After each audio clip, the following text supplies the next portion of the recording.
Secret Garden is a novel by Frances Hodgson Burnett.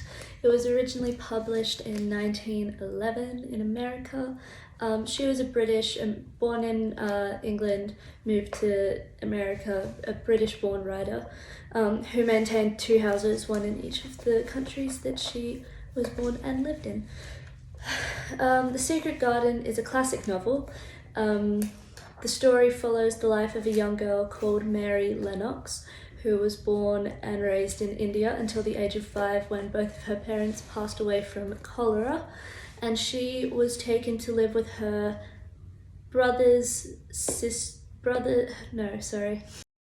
She was taken to live with her father's brother-in-law in England. Misselthwaite Manor was the house was called, and in the first few days that she's there, she's kind of just exploring, looking around the grounds, and she stumbles upon this garden that has been locked up behind a big stone wall. And she peeps through the little hole and she sees that it's all overgrown and brambly and neglected in there, and she makes it her mission to restore the garden to its former glory. Out of really nowhere, it never really states that she consciously thinks of this, it's just something that she kind of falls into and enjoys and continues doing.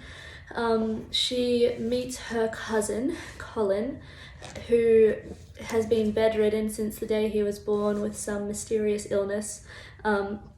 He never even learned to walk. He's been in bed inside his whole life for fear that if he went outside, his illness would get worse and he would die. So she meets him, and he too is very spoilt, the both of them are, and she also meets this other very humble little boy called Dickon, who is the son of one of the housemaids. And Dickon, prior to Mary's coming to stay at the visit, mainly just wandered around the moors with some animals that he had befriended. And so these unlikely friends come together to restore the garden to its former glory. Dickon was the one with all of the information about the plants and the animals and kind of tending to nature, and he taught Mary and Colin about all of this stuff, and they all thoroughly enjoyed it and found a deep, meaningful and very healthy companionship between the three of them. And so the garden is really just a metaphor for their growth and transformation and thriving together. The garden begins all brambly and neglected, and then in the end it's thriving, and so are they. The main themes in this book are friendship and connection to nature, both of which are very child-friendly and very healthy for children to indulge in, either through reading it themselves. I'd recommend this book for children maybe 10 years and up. Some of it, because it was written so long ago, the language can be quite complex for younger readers, but definitely if you're willing to read this book to your child or to a child, it is a very good one for a child to have read to them. Concentration and focus is another thing that is also learned through reading. So a short attention span is something that a lot of children have nowadays due to technology and social media and just having so many things thrown at them at all different times. It doesn't really allow a person to concentrate on one thing for an extended amount of time. But in most cases, a short attention span is a trait that is learned and it's not something you're born with, in most cases, but not all. So reading can definitely help develop a longer attention span, which is very important for a child to have in their learning in school, even just connections with other people, interactions with other people, learning to listen for long periods of time while other people are talking.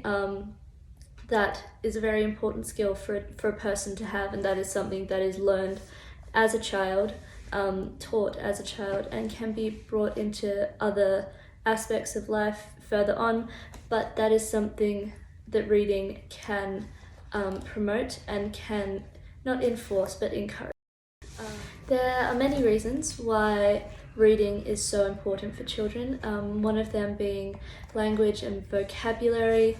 Obviously reading will expose children to more and more words that they may not know how to pronounce, and therefore expand their vocabulary and language skills.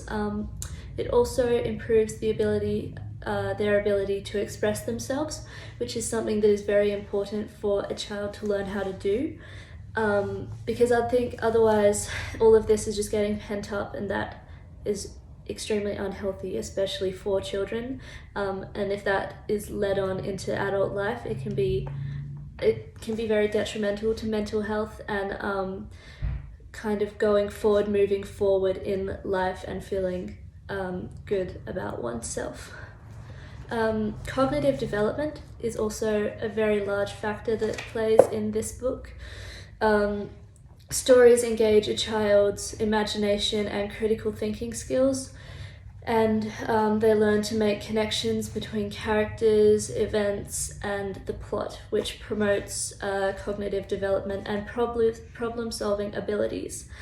So it's a very healthy cognitive exercise is reading. Emotional understanding and empathy are huge things when reading. So it's said that empathy can be developed through vicarious experiences, and through reading, a person is having vicarious experiences, for they are living through the mind and the thoughts of the character, and are learning to empathize and have compassion for the character and for the other characters which that main character is interacting with. And this can be brought into real life situations, in playgrounds, even just in family. It's any connection with another person or even animal or environment that evokes empathy and compassionate action can be learned through reading, and through reading books such as these.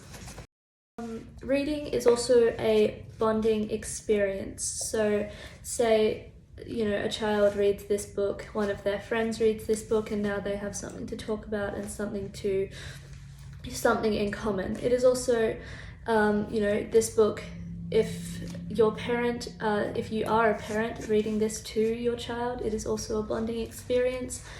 Just that quality time and both engaging in something that is the same, that kind of companionship and solidarity, I guess, is something that is very comforting to a child. And so through shared experiences promote communication and building healthy and trusting relationships.